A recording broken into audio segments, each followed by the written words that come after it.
Guys, welcome to the next Archer's Guide. In this video, I have an extremely awesome loot spot. Sadly, this isn't a hidden gem, it's quite well known. But if you manage to get there first, you can loot it solo, earning a rewarding 5,000 to 10,000 experience points. This impressive gain comes simply from the looting itself, plus a small additional effort of destroying a few axes. And the positive side effect is that I was actually at this loot spot for a completely different reason. The most legendary item ever. Not because of the level, but because of the rarity.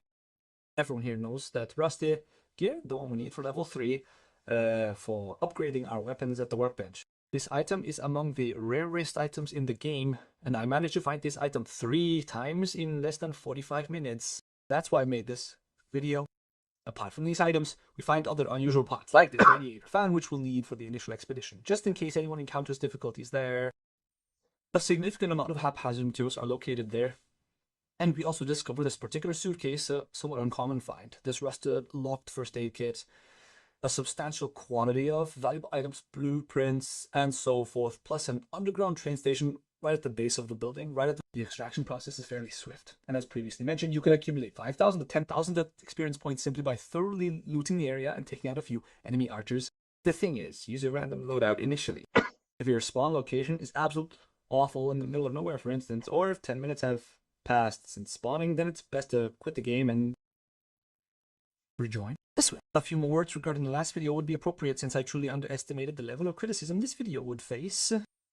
My view is that certain people misjudged their tone slightly. It's a real pity to see such lack of tact online, something that I really must point out. But this is just a bit of news, and I wanted to make it clear in this news that this skin has a flaw that may be a slight disadvantage.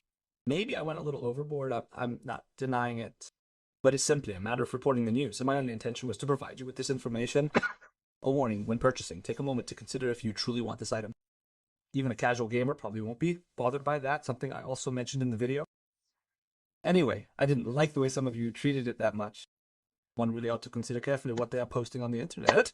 But now, let's get to the point at. The city has to be buried between these two buildings. On arriving, there's a zip line. Which we ascend. We then enter this space. It turns out to be a group of rooms. We're not only concerned with this room we're breaching here, or a large space, but also the rooms that are situated before it, including their layout and functionality. You should loot the entire upper floor. And there we actually already have a cogwheel in the first run. We find treasures. We can sell ourselves stupid and stupid for treasures there. You can already see my loot on the right. We find exotic weapon parts. An Osprey blueprint was included. In the next run, we even have the dog collar for Scrappy. Here we have, for the first time, this rusty suitcase, which is designated for the medical lab. There it is.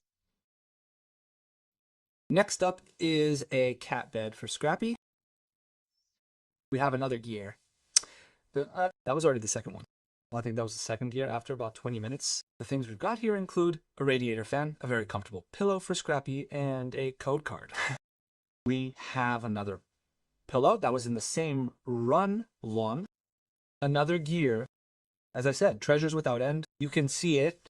We need a wolf pack grenade, an extra radiator fan, and a snow globe. You can easily sell them for 10,000.